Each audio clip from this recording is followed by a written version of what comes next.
이 일 후에 내가 들으니 하늘에 허다한 무리의 큰 음성 같은 것이 있어 가로되 할렐루야, 구원과 영광과 능력이 하나님께 있도다. 그의 심판은 참되고 의로운지라.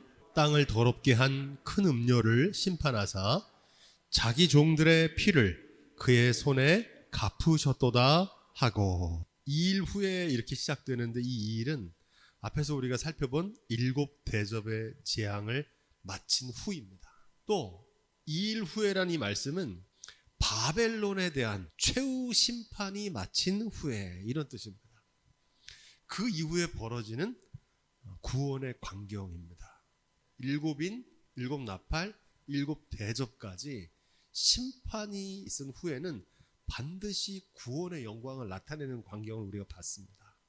그래서 오늘 7 대접 재앙이 마치고 마침내 하나님께서 구원을 완성하시는 장면이에요. 창세기서부터 요한계시록까지 시종여일하게 증거하는 심판과 구원의 양면성입니다. 메시지 성경은 이 대목 이렇게 번역합니다. 나는 하늘에서 큰 합창단이 부르는 노래 같은 소리를 들었습니다. 할렐루야! 구원과 영광과 권능은 하나님의 것, 그분의 심판은 참되고 그분의 심판은 정의로우시다. 그분께서 큰 음령, 음행으로 땅을 타락시킨 그 여자를 심판하셨다. 그분의 종들이 흘린 피를 그분이 갚아주셨다. 하늘에서 들리는 소리는 찬송 소리인데, 어떤 찬송 소리냐? 할렐루야 찬송 소리가 들리는 겁니다. 오늘 말씀에 할렐루야라고 하는 단어가 나오는데 교회에서 많이 쓰잖아요. 이 할렐루야는 히브리어로 하나님을 찬양하라, 이런 뜻입니다. 영어로는 이 할렐루야를 Praise the Lord 그럽니다. 하나님께 구원과 영광과 능력이 있는 줄로 믿습니다. 그 찬송을 하는 겁니다. 믿음의 선한 싸움을 싸운 성도들이 의의 최후 승리를 할 것을 다시 한번 선포하고 있는 겁니다. 계속해서 3절로 4절, 이 대목을 메시지 성경이 이렇게 번역합니다. 다시 노래가 들려왔습니다. 할렐루야! 그 여자를 불태우며 나는 연기가 하늘 높이 굽이쳐 올라갑니다. 연기는 불로 심판받는 바벨론의 모습을 은유적으로 나타내고 있는 겁니다. 그래서 지금 뭐가 불타서 연기가 나는 거냐면 바벨론이 불타는 거예요. 왜 불탑니까? 하나님께서 불태워버리셨거든요. 창세기 19장에 보면 아브라함이 소돔과 고모라가 불타는 장면을 보면서 이렇게 말합니다. 소돔과 고모라와 그 온 들을 향하여 눈을 들어 연기가 옹기점 연기같이 치밀음을 보았더라, 이렇게 말합니다. 하나님께서 유황불로 내리는 그 심판을 통해서 옹기점의 연기처럼 막 불타오르는 모습을 아브라함이 본 겁니다. 그것처럼 지금 바벨론이 타는 연기를 보고 있는 겁니다. 24장로와 네 생물이 엎드려 보좌에 앉으신 하나님께 경배합니다. 아멘 할렐루야 그러거든요. 이 말씀에 나오는 이 24장로와 네 생물의 모습은 이미 앞에서 계시록 4장과 계시록 5장에 나왔던 장면입니다. 보좌에 계신 이가 있고 어린 양이 계시고 거기에 네 생물과 24장로가 경배하는 모습이 나오잖아요. 그리고 7장과 14장에도 나옵니다. 인치심을 받은 14만 4천이 새 노래를 부르잖아요. 영광의 승리의 노래라 그랬잖아요. 그 새 노래를 불렀던 그 광경이 지금 다시 한번 나오는 겁니다. 하늘의 천군 천사와 허다한 믿음의 증인들이 부르는 소망의 노래가 마침내 이제 완성되는 겁니다. 완결되는 거예요. 5절, 이렇게 찬송 소리가 들리는 가운데 보좌에서 음성이 나는 겁니다. 여기서 우리가 보좌가 뭔지는 배웠죠. 하나님이 앉아 계신 왕좌라 그랬죠. 그리고 하나님께서 심판하시는 하나님의 심판대입니다. 거기서 뭐라고 나오냐면 하나님의 종들 곧 그를 경외하는 너희들아 물론 대소하고 다 우리 하나님께 찬송하라 하더라, 이렇게 말합니다. 여기 아주 중요한 의미가 있어요. 하나님께서 바벨론을 심판하시고 믿음의 성도들을 구원하시는 목적이 뭔지를 증거합니다. 큰 음료 바벨론의 멸망은 심판의 본복입니다. 너네도 큰 음료 바벨론처럼 살면 너네도 심판받을 거라는 겁니다. 그리고 끝까지 믿음 지킨 성도들을 최후 승리하게 하시는 것은 구원의 본복입니다. 너희도 믿음을 잘 지키면 구원하실 거라는 본복입니다. 이걸 누구한테 보여주는 겁니까? 그를 경외하는 모든 사람들, 다 이걸 보라는 거예요. 바벨론도 보고 믿음의 성도들이 구원받는 장면을 본보기로 보라는 겁니다. 그래서 그들에게 다 하나님께 찬송하라 이렇게 말합니다. 하나님께 찬송하라. 하나님께서 징계하시고 저주하시는 목적도 이와 같습니다. 하나님께서 기적과 축복을 베푸시는 목적도 하나입니다. 하나님이 누구신지를 나타내기를 원하십니다. 하나님이 누구인지를 나타내는 걸 뭐라고 그러냐면 그걸 하나님의 영광이라 그럽니다. 하나님이 정말 살아계시는 분이구나. 하나님 정말 경외하고 두려워해야 될 분이구나. 저 바벨론 심판받는 거 보니까 성도들을 하나님께 다시 구원하시는 걸 보니까 야, 하나님 정말 살아계신 하나님이다. 할렐루야. 그 영광을 보게 하시는 게 목적이라는 거예요. 하나님을 경외하는 자들에게 하나님이 누구신지를 나타내셔서 하나님께 영광 돌리기를 원하신다는 겁니다. 하나님 정말 살아계시는 분이구나. 약속 지키시는 분이구나. 불가능한 것들을 가능하게 하시는구나. 자기를 경외하고 그 말씀대로 섬기는 사람들을 축복하시는구나. 이걸 보기를 원하신다는 거예요. 그게 하나님의 영광입니다. 이사야 43장 21절 이렇게 말합니다. 이 백성은 내가 나를 위해 지었나니 나의 찬송을 부르게 하려 함이니라. 찬송. 이 찬송은 입술로만 하는 찬송이 아니라 간증입니다. 어떤 간증이에요? 하나님께서 나를 구원하셨다. 할렐루야. 이 찬송을 부르는 게 하나님의 목적이라는 거예요. 심판하시는 목적도 이 목적이고 믿음의 사람들을 구원하시는 목적도 이 목적이에요. 하나님이 진짜 하나님이구나. 그렇게 기도하셔야 돼요. 하나님, 저의 삶을 통해서 하나님의 영광을 나타내게 하옵소서. 또한 하나님의 영광을 내 영광으로 가로채면 안 됩니다. 그리고 하나님이 하신 일을 사람에게 영광 돌려서도 안 됩니다. 하나님이 하신 일인데 다 저분 덕분이래. 하나님의 목적은 하나님께 찬송을 돌리는 게 목적인데 이 목적을 잊어버리고 다른 걸 찬송하는. 야, 저 사람 때문이다. 다 우리가 잘해서 그런 거다. 내가 운이 좋아서 그런 거다. 내가 열심히 한 결과다. 이건 하나님의 목적을, 그 영광을 가로막는 겁니다. 할렐루야, 주님을 찬양하라. 이게 명령입니다. 이게 우리를 지으신 목적이라는 거예요. 우리를 지으시고 축복하시는 목적이에요.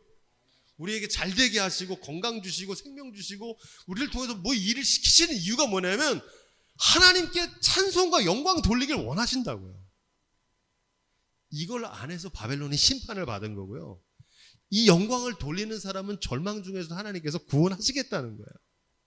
목적은 하나입니다. 하나님의 영광을 나타내기 위해서. 그래서 찬송 부르기 원하신다. 바라기는 저와 여러분의 삶을 통해서 오직 하나님께 영광을 돌리는 삶이 될 수 있기를 주님으로 축복드립니다. 6절입니다. 아주 중요한 말씀이 나와요. 여기도 이게 지금 찬송의 가사거든요. 메시지 성경에 이렇게 되어 있습니다. 또 나는 거대한 폭포 소리, 우렁찬 천둥 소리 같은 합창단의 소리를 들었습니다. 할렐루야! 주님께서 주권자이신 우리 하나님께서 다스리신다. 하나님이 다스리신다. 요한계시록의 핵심 주제는 천국이라고 배웠잖아요. 근데 이 천국은 어떤 게 천국이라고 그랬습니까? 우리가 죽어서만 가는 게 아니라 하나님 나라라고 했는데 이 하나님 나라에서 이 나라가 중요하다고 그랬죠. 이거는 통치를 뜻하면 통치. 다른 말로 하면 다스림이 있는 거예요. 다스림. 하나님이 다스리는 거예요. 이게 요한계시록의 핵심 주제입니다. 세상 나라 바벨론이 다스리고 로마 제국이 다스렸는데 그거 쳐부수고 이제 누가 다스리는 겁니까? 하나님이 다스리시는 거예요. 그리스도가 왕으로 다스리시는 겁니다. 이게 요한계시록의 핵심이에요. 예수 그리스도가 전하신 복음의 핵심도 천국입니다. 회개하라. 천국이 가까이 왔다. 이 천국도 마찬가지로 죽음 이후에 가는 천국만이 아니라 하나님 나라, 하나님의 통치, 하나님의 다스림이 가까이 왔다는 거예요. 무엇이 우리의 삶을 다스리고 있습니까? 요한계시록 당시에는 세상에 누가 다스리고 있었어요? 로마의 황제가 다스렸잖아요. 그죠? 하지만 사도 요한이 눈을 들어서 보니까 세상에 로마 황제가 다스리는 줄 알았더니 보좌 위에 누가 다스리고 계시는 거예요? 하나님이 다스리고 계시는 거예요. 그리고 그분의 어린 양을 통해서 심판하시는 거예요. 그리고 마침내 그분이 로마 제국을 몰아내고 왕으로 다스리실 거라는 겁니다. 지금 그 찬송을 부르는 거예요. 지금 우리가 살고 있는 세상은 물질이 다스리는 세상이잖아요. 사람이 다스리는 세상입니다. 교만과 탐욕이 다스리는 세상이 아니라 만물의 주관 되신 하나님이 다스리는 세상이 될 거라는 겁니다. 그게 하나님의 통치라는 거예요. 교회로 생각하시면 정확합니다. 돈이 다스리는 교회, 사람이 왕노릇하는 교회 생각해 보세요. 사람들이 혼자서 안 하고 서로 몇 사람이 다 힘모아 다수결로 사람들이 왕노릇하는 거예요. 그게 목사님이든 장로님들이든 교인들이든 인간의 욕심과 이기심이 다스리는 교회, 그런 교회가 아니라 교회의 머리 되신 주님이 다스리는 교회, 주님이 다스리는 교회가 돼야 되잖아요. 주님이 머리 되신 거룩한 교회, 할렐루야. 주님이 다스리는 가정, 주님이 다스리는 인생. 그럴 때 어떤 일이 벌어지냐, 평화의 왕이신 주님이 다스리니까 평화가 임하게 되고요, 사랑의 왕인 주님이 다스리니까 사랑이 임하게 되는 줄로 믿습니다. 왜 분열과 다툼과 갈등이 있느냐? 주님이 다스리는 게 아니라 사람이 다스리면 그래요. 저마다 왕노릇하는 거예요. 주님의 교회가 어려움 당하고 가정마다 어려움 당하는 이유가 뭐냐? 하나님의 통치가 이루어지지 않아서 그래요. 천국 같은 세상, 천국 같은 가정, 천국 같은 교회 되시기를 주님으로 축원드립니다. 이 찬송이 울려 퍼진 겁니다. 할렐루야, 우리 주 하나님 곧 전능하신 이가 통치하시도다. 전능하신 주님이 다스리시네. 이 찬송이 저와 여러분들의 삶의 고백이 다 되시기를 주님의 이름으로 축복드립니다.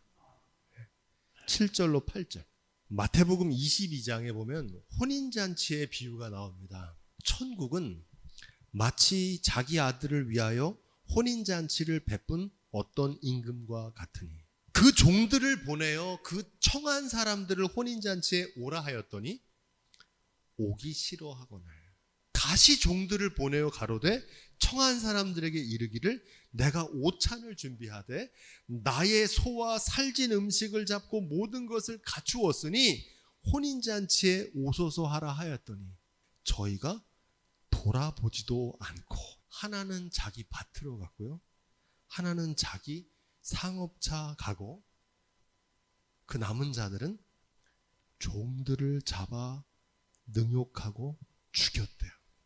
그랬더니 어떻게 되겠습니까? 임금이 노하여 군대를 보내서 그 살인한 자들을 진멸하고 그 동네를 불살라버리고 종들에게 말합니다. 혼인잔치는 예비되었으나 청한 사람들이 합당치 아니하니 사거리 길에 나가서 사람들을 만나는 대로 혼인잔치에 청하여 오너라. 한데 종들이 길에 나가서 악한 자나 선한 자나, 이게 중요합니다. 혼인잔치에 손이 가득한지라, 손님이 가득하게 된 겁니다. 자, 근데 이 비유는 여기서부터가 중요합니다. 다 은혜로 그 자리에 왔잖아요. 혼인잔치에 임금이 손님들을 보러 들어갈 때 거기서 예복을 입지 않은 한 사람을 보고 가로되 친구여 어찌하여 예복을 입지 않고 여기 들어왔느냐 하니 저가 유구무원이거늘 임금이 사환들에게 말하되 그 수족을 결박하여 바깥 어두움에 내어 던지라. 거기서 슬피 울며 이를 갈미 있으리라 하니라. 어린 양의 혼인잔치에 합당한 예복은 무엇입니까? 오늘 말씀이 이렇게 되어 있어요. 한번 따라해 보겠습니다. 이 세마포는 성도들의 옳은 행실이로다. 아멘. 그 예복을 세마포라고 그러는데 이 세마포는 옳은 행실이라는 겁니다. 어떤 분들은 이 옳은 행실을 어떻게 해석하냐면은 착하고 거짓말 안 하고 정직한 행위라고 생각하는 분이 있어요. 이렇게 믿는 분들이 많아요. 성경에서 말하는 옳은 행실이 도덕이나 윤리라고 생각합니다. 그런 게 아니에요. 옳은 행실은 하나님의 뜻대로 행하는 의로운 삶을 말합니다. 우리가 의에 대해서 배웠죠. 의가 뭐가 의라고 그랬습니까? 하나님의 뜻대로 하나님의 말씀대로 행하는 게 의인 줄로 믿습니다. 죄는 뭐가 죄라고 그랬어요? 살인하고 도적질하는 거, 거짓말하는 게 죄가 아니라, 그것만 죄가 아니라 내 멋대로 사는 게 죄라 그랬잖아요. 의는 뭐냐? 하나님의 뜻대로 사는 게 의예요. 옳은 행실은 뭘 얘기하는 거냐? 옳은 행실은 하나님의 뜻대로 행하는 의로운 삶. 한마디로 하나님의 말씀대로 준행하는 삶입니다. 그게 의예요. 이 사람들이 은혜로 그 잔치에 참여했는데 뭐가 없는 겁니까? 하나님 말씀대로 준행하면 안 사는 거예요. 누가 말씀대로 준행합니까? 하나님을 경외하는 믿음이 있어야 순종하잖아요. 신뢰하면 순종하게 돼 있거든요. 믿으면 순종하게 돼 있다고요. 그래서 하나님을 경외하면 준행하고요.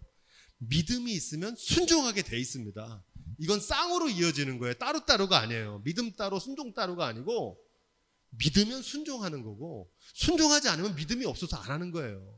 하나님을 경외하면 준행하게 돼 있어요. 하나님 두려운데. 어린 양의 혼인잔치에서 이걸 심판하신다는 겁니다. 바라기는 저와 여러분들이 하나님 말씀대로 준행하는 삶으로 그날에 예복을 준비할 수 있기를 주님으로 축복드립니다. 9절 말씀. 어린 양의 혼인잔치에 청함을 받은 사람들에게 뭐가 있다는 거예요? 복이 있다는 거예요. 청함을 받았다는 거는 그게 축복된 일이라는 겁니다. 혼인잔치의 비유가 전하는 결론은 마태복음 22장 14절에 나옵니다. 뭐라고 나오냐면 이 비유를 쭉 한 다음에 결론이 이렇게 돼 있어요. 청함을 받은 자는 많되 택함을 입은 자는 적으니라. 바꿔 말하면 이런 겁니다. 부르심은 받았는데 부르심에 합당하게 살지 못하는 거예요. 직분은 맡았는데 그 직분을 잘 감당하지 못하는 겁니다. 청함을 받았는데 택하심 받지 못했다, 그런 뜻입니다. 청함을 받았는데 택함을 받지 못하는 이유는 무엇일까요? 청함을 받은 것이 얼마나 큰 축복인지를 몰랐기 때문에 그런 겁니다. 청함 받은 게 하나님께서 축복하려고 기회를 주신 걸 모르는 거예요. 그래서 장가 가야 되고 소도 사야 되고 나는 관심 없다고 그러고 오히려 그거 자꾸 하자는 사람을 능욕하고 거짓말로 죽이는 겁니다. 천국잔치에 초대를 받았지만 오기 싫어하고 돌아보지도 않고 종들을 잡아 능욕하여 죽인 이유는 이게 천국잔치인지 몰랐던 거예요. 거기에 대해서 심판하시는 겁니다. 천국잔치가 얼마나 큰 축복의 기회인지 몰랐기 때문에 거기에 합당한 예복 준비하지 않았던 겁니다. 알았으면 준비했겠죠. 그 예복 준비하는 게 뭐가 어렵다고. 받을 복이 더 큰데. 밭에 감추인 보화가 있으면은 전 재산을 들여서 그 밭 사잖아요. 근데 왜 안 사겠습니까? 보화가 있는 줄 모르는 거니까 안 사는 거예요. 청함을 받는 게 축복이라는 걸 모르는 거예요. 하나님께서 저와 여러분들을 초청하시는 거는 축복의 기회를 주시기 위함인 줄로 믿습니다. 마태복음 22장 15절 이 모든 말씀이 끝난 다음에 이어지는 말씀이 이렇게 되어 있어요. 그게 중요해요. 이에 바리새인들이 가서 어떻게 하여 예수로 말의 올무에 걸리게 할까 상론하고 이렇게 말합니다.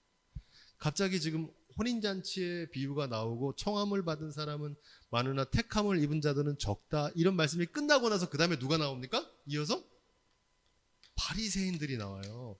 이 바리새인들이 이 예수님의 말씀을 듣고서 뭐를 생각하냐면은 저걸 어떻게 올무를 씌워서 죽일까 이런 생각을 했다는 겁니다. 이 말씀 이후에 왜 그랬을까요? 이 말씀에 나오는 사람이 자기라는 걸 아는 거예요. 바리새인 눈치가 빨라요. 저게 난데. 저게 나니까 내가 청함을 받았었는데도 택함을 받지 못할 수 있으니까 회개해야겠다 이렇게 생각해야 되는데 오히려 어떻게 생각하는 겁니까? 죽여야겠다 저거. 그렇게 생각했다는 거예요. 바리새인들이. 스스로 믿음이 좋다고 자부하던 바리새인들이 바로 청함을 받았지만 택함을 받지 못하는 사람들의 대표입니다. 이 바리새인들처럼 믿으면 절대 구원받지 못해요. 10절 이 말을 들은 사도 요한이 이 말을 하시는 천사에게 절을 하려고 그러는 겁니다. 그렇습니다. 절하려고 딱 그러니까 그 천사가 뭐라고 그럽니까? 이러지 말라는 거예요. 나한테 이러지 말라는 거예요. 나도 너처럼 예수를 증언하는 너의 형제자매들과 같은 종일 뿐이다. 이렇게 말합니다. 천사도 뭐예요? 하나님의 종이고 사도 요한도 종이고 너의 믿음에 지키는 형제들도 다 하나님의 종일 뿐인데 왜 종들끼리 절을 하냐? 나한테 절하지 말아라. 이런 얘기를 하는 겁니다. 그러면서 뭐라고 그럽니까? 오직 하나님께 경배하라 이렇게 말합니다. 이 굉장히 중요한 말씀이에요. 오직 하나님께만 경배해야지 종을 주님처럼 섬기면 안 됩니다. 왜 이런 일이 벌어지냐면 가끔 종들 가운데 좀 잘 나가는 종들은 본인이 주인인 줄 알아요. 오바를 해요. 종이 위임받은 청지기가 그걸 오래 붙들고 있으면 자기가 주인인 줄 착각한다니까요. 청지기란 사실 잊어버려요. 그런 사람들이 누구냐? 그 사람들이 바리새인입니다. 바리새인. 손님인데 자기가 주인인 줄 알아요. 나를 본받으라 이렇게 말해요. 바리새인들은. 나를 따르라 그래요. 이단 교주들이 그렇잖아요. 이단 교주들이 나를 경배하라 그러는 거예요. 이단 교주들이 하나님만 경배해야 되는데 근데 이단 교주만 그러지가 않더라고요. 목회자들 가운데도 그런 분들이 있어요. 자기가 무슨 교주예요? 종이지. 예수님 같은 목사님, 예수님 같은 장로님. 우리 장로님은 예수님 같은 장로님이래요. 예수님 같은 장로님, 예수님 같은 목사님 따르면 안 됩니다. 그분을 섬기면 안 돼요. 오직 예수님만 따라야 될 줄로 믿습니다. 예수님만 섬겨야 돼요. 누구를 따라가요? 직분이나 연조, 자기의. 자기의가 강한 분들이 있어요. 굉장히 자기는 의롭고 죄도 안 지고 완벽하다 이렇게 착각하는 분들이 있다고요. 자기의. 그게 바리새인이거든요. 특권의식 이런 거 버려야 됩니다. 천국 가는데 장애물이에요. 이거. 나더러 주여 주여 하는 자마다 하면서 뭐라고 나옵니까? 귀신도 내어쫓고 가르치기도 하고 선지자 노릇하고 다 못 간다고 그러잖아요. 불법을 행하는 자들아 떠나라고 그러잖아요. 이거로 가는 게 아니거든요. 우리가 천국 잔치에 참여하기 위해서 입어야 될 세마포, 빛나고 깨끗한 세마포는 겸손에 오신 줄로 믿습니다. 이 옷을 입어야 돼요. 이 옷을 입어야 천국 가요. 골로새서 3장 12절에 사도 바울이 이렇게 말합니다. 그러므로 너희는 하나님의 택하신 거룩하고 사랑하신 자처럼 긍휼과 자비와 겸손과 온유와 오래 참음을 옷 입고 이렇게 말합니다. 그 옷을 입어야 되는 거예요. 그게 우리가 어린 양의 혼인잔치에 입어야 될 예복인 줄로 믿습니다. 이 예복 입는 사람만 가는 거예요. 바리새인들 같이 하면 절대 못 가. 이 사람들은 천국에 못 들어가요. 하나님의 일 이루어드릴 수 없다니까요. 바라기는 그 지혜가 저와 여러분 가운데 있기를 주님으로 부탁을 드립니다. 절대 사람 따라가시면 안 돼요. 성령을 따라가시고 말씀 따라가시기를 주님으로 부탁을 드립니다. 네. 사람 따라 움직이는 분들이 많더라고요. 말씀 따라가야지. 왜 사람을 따라갑니까? 쉽거든요. 그래서 우상 숭배하는 거예요. 우상이 쉬워요. 그것만 따라가면 되니까. 바라기는 저와 여러분들이 오직 하나님께 경배하고 예수의 증거는 대언의 영뿐임을 깨달아 알 수 있는 지혜가 있기를 주님의 이름으로 축원드립니다.